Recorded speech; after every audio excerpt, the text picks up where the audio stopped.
As I said, map number 2 here of a best of 3. It's the quarterfinals of Go for SC2 Monday.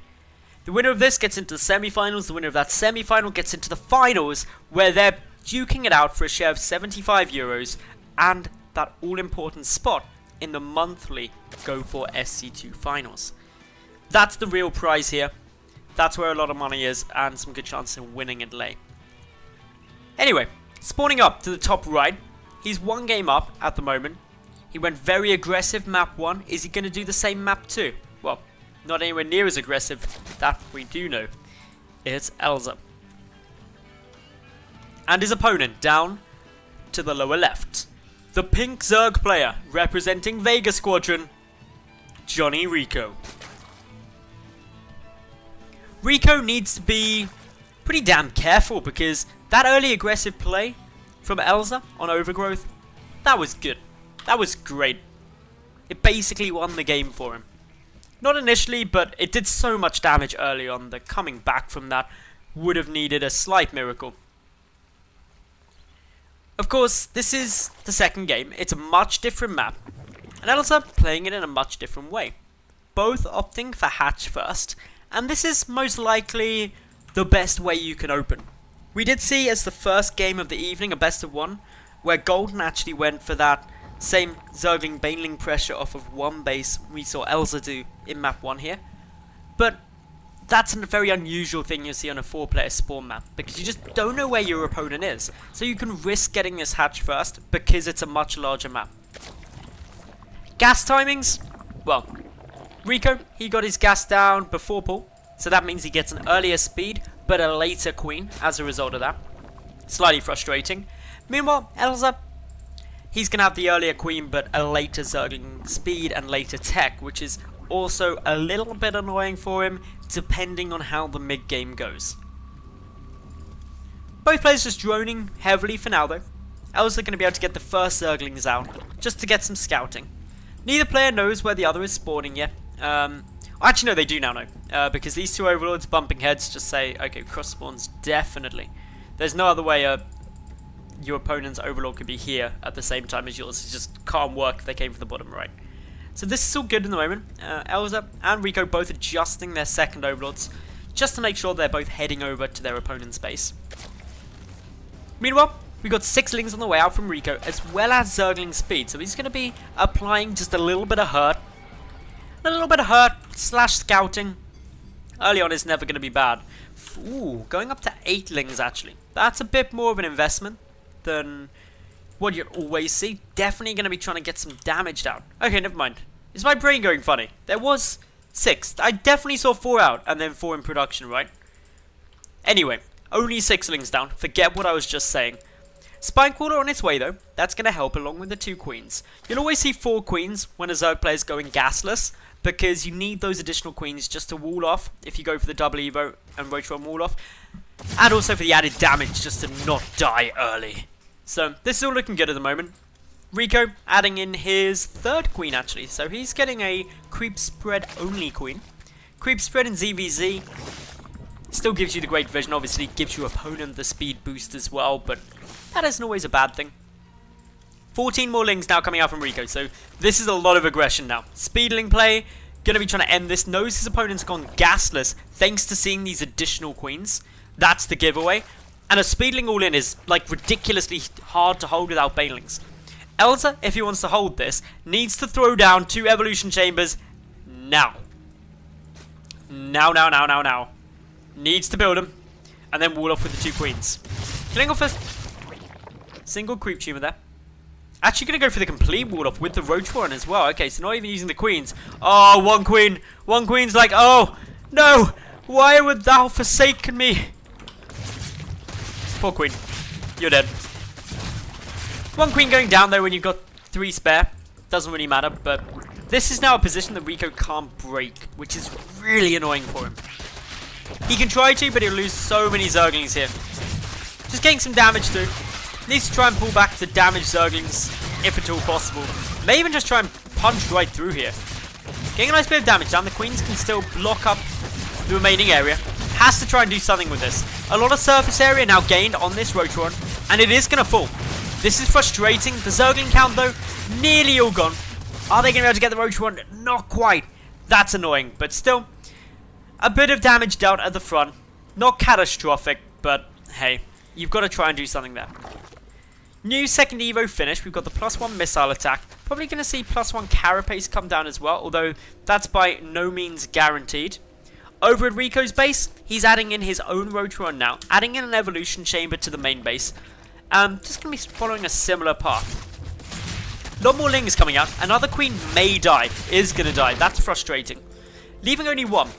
Queen from the main has to get pulled down in order to wall off, but with Roaches there, these Zerglings shouldn't be able to do much more than force a cancel on the third, as we've just seen happen. Ling's going to come running round. They could actually try and arch into the main base, but thanks to this Queen, will wall off and will keep things all steady. Unless it moves. If it moves, then it doesn't stay steady. Down goes the Roach Rod. That's a surprisingly big loss at this stage, especially when your opponents are already committing to Roaches. If you can't make them, he's sacrificed other tech, such as Zergling speed. The Queen in the main, very close to dying, survives with 1 HP. And for anyone who frequently views my channel, you know, the closer a unit gets to dying, the higher my voice gets in octaves. Rico now producing a lot of Roaches. He can take the Roach lead, and the current meta of ZvZ is all about Roach on Roach. That is just the thing. Whoever has the more Roaches in the mid game will win.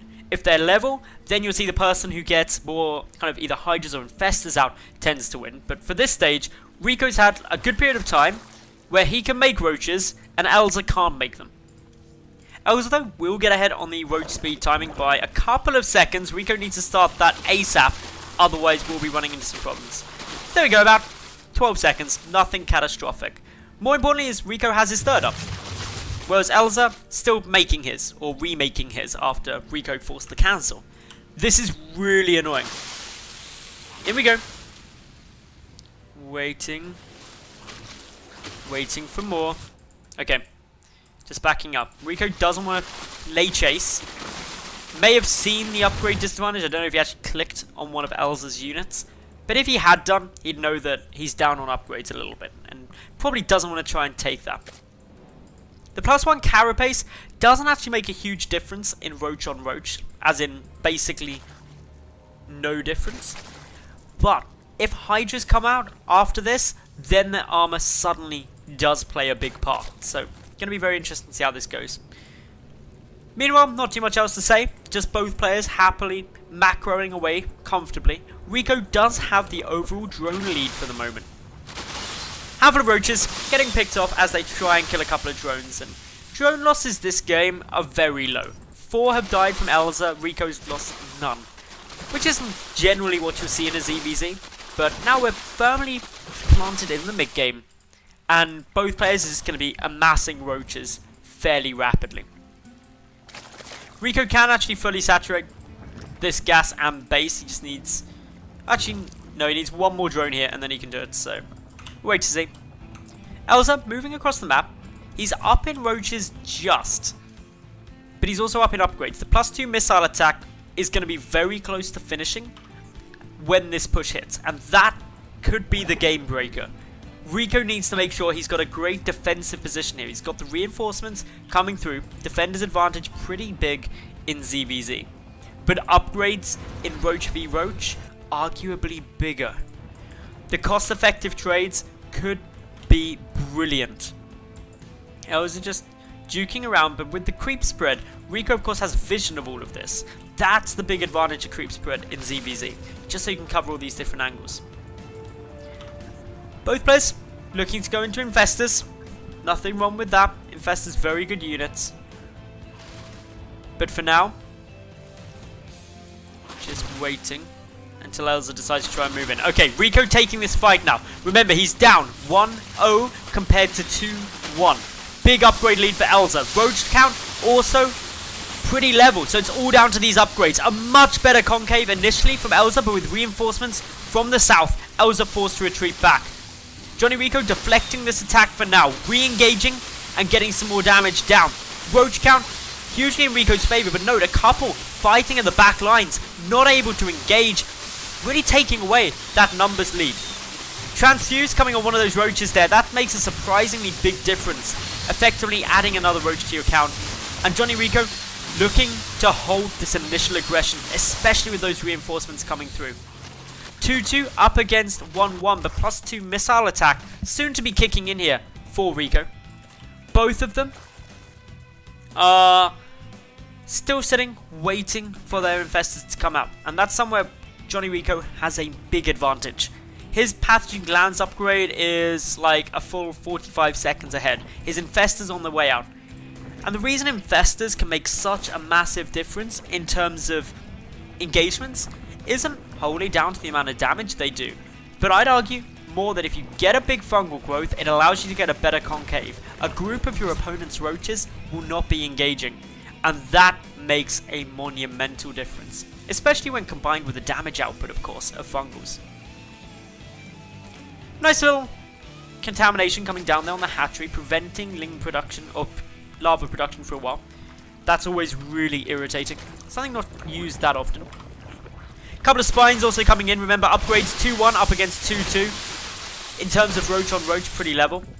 Hydrogen also on its way out now for Rico, who's already got 4 infestors out with 2 more on the way. Going to be taking quite a large infestor lead overall in this game. Both players 64, 67 drones, so around that kind of 65 mark, give or take a little. And in terms of income, that just gives Rico a fractional advantage, but it really is fractional. Both players' fourths are on their way, although Rico's just finishing up now, so he's got a great advantage there. And combined with the slightly higher drone count, that could lead to making a big difference. The gases, though, are the real important piece to the puzzle. It's going to be like, well, nearly a full in-game minute that Rico is going to have mining gas at his fourth, whereas Elazer won't. Roughly, that's around 200 gas, if Rico immediately saturates. 200 gas is nothing to faint away from. That can make a very big difference in terms of army composition. Rico now coming to intercept a couple of these roaches that are looking to fight here. He's got superior numbers by quite a big margin, so picks those off. A couple of roaches around the back as well. Could be looking to try and flank these as they retreat. Any units you get for free, you're always going to be very happy with. And indeed, these roaches gonna go down. Great pickoffs. And overall resources lost, Rico favouring about 1,200 more resources than his opponent. So gas is now being taken for Elazer, but Rico, he's got the roaches, got the hydras, and he's also got those infestors. Both players sitting on 6 infestors at the moment, 45 roaches, but it's the 13 hydras that could start making the big difference for Rico. 13 hydras may not sound like much, but they can be very effective. However, more on the way out now for Elazer, who's adding in some spines. It's the fungals now, therefore, that are going to make the big changes. Pre-splitting of his army, Rico looking to achieve the best concave he can. And the fungals now coming through. Couple of infestors get fungled there. We've got a massive line of engagements coming through. Fungals on both sides dealing some good damage, but I'd say these ones to the south are better for Elazer at the moment, but the ones to the north better for Rico. The concave vastly superior for Elazer at the moment. Army supply 74 to 60. That's with the 10 roaches reinforcing. Rico trying to trade this through, but the fungals were just too good from his opponent. A forced retreat now, and Elazer is in a mighty good position. 27 more roaches though on their way out now from Johnny. And it's going to be very, very close in this mid-game. That last engagement was fairly equal. There's still... Actually, it was slightly better for Rico overall in terms of resources lost. He's now 2,000 resources up rather than 1,200. But still, minor differences. Rico's got a decent amount of minerals in the bank. His gas is still fairly low, but that's to be expected. Rico also now adding in the 3-3 upgrades. He's got a hive, whereas Elazer, I don't think he does yet. If we take a quick look, no. So, no hive there for Elazer. Delaying his important 3-3 tech, and potentially, if we see Ultralisks, delaying those. Ultras can be a massive late game unit for Zerg. And while there's the, obviously, missile attack upgrades, it's not as likely, it's something you can see a couple of, because on the ground, there really isn't a Zerg response to Ultras. Infestors though coming, Vipers coming through. Now Vipers are a cool decision, because if you combine the fungal growths with the Blinding Cloud, you're able to just nullify the attack output of a good group of your opponent's army, and they can't even move out of the Blinding Cloud in order to get the damage out. That can be huge. You cannot for a moment underestimate how massive that can be. You can cut out a good chunk of army supply, potentially multiple places at once. Spire also on its way down for REcco. The Hive about half done for Elazer. And both players just getting this firmly into the late game as we approach 22 minutes through. Late game ZvZ is always a positional battle. It comes a lot down to who gets the better attack arcs, who is able to get the better fungals or the better blinding clouds or something. What's unfortunate though for actually Elazer is his tech disadvantage. His Hive still 5 seconds away from completion, whereas REcco, his 3-3 is nearly done. This is probably going to be like nearly 3 minutes ahead of his opponent. Just let that sink in for a minute. That's 3 minutes where REcco has 3-3 and Elazer has 2-2. And every second from now that Elazer doesn't start 3-3, that discrepancy gets larger. Add in the Hydras, that is a big difference in the engagements.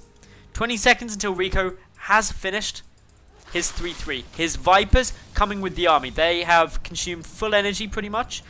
His Infestors on the ground, they're nearly back up to full energy. The Watchtower, a critical piece. The pre-splits, essential. The Vipers need to get the good hits off. Great fungals there, and there's the Blinding Clouds. And look at how much of Elazer's army just not fighting right now. This is a massive win for REcco, especially with the 3-3 upgrades. A whole heap of Infested Terrans thrown out by Elazer, though, is going to allow him to stop this push momentarily. But resources lost-wise, a massive win for JonnyREcco, who's sending a handful of roaches across. Doesn't want to engage these Infested Terrans. That would be just suicide. Might as well wait for them to die, otherwise you're trading units for basically energy. Never what you want. Elazer, though, a few more Infestors in the mix. The Greater Spire on its way down for REcco. And that Greater Spire is allowing him to get some Broodlords really late game. Another fantastic unit as we get to the very end stages of a ZvZ. Lots of positional, lots of darting forward and back. Neither player wanting to risk that bad engagement yet. REcco, though, he's up by 40 army supply. That is massive. His Vipers are still alive. They've consumed some more energy. Got enough, not quite enough for another Blinding Cloud yet on some of them. But of course the Infestors are the big players. If we get those fungals, it could be huge. In comes the engagement now. Couple of Blinding Clouds being used. Few chain fungals coming from both sides. Better fungals for Elazer at the moment though, but the Blinding Cloud's there for REcco. He lobs over some Infested Terrans and gains momentum. Now triple his opponent's army supply. GG is called, and REcco levels out this series to be 1-1.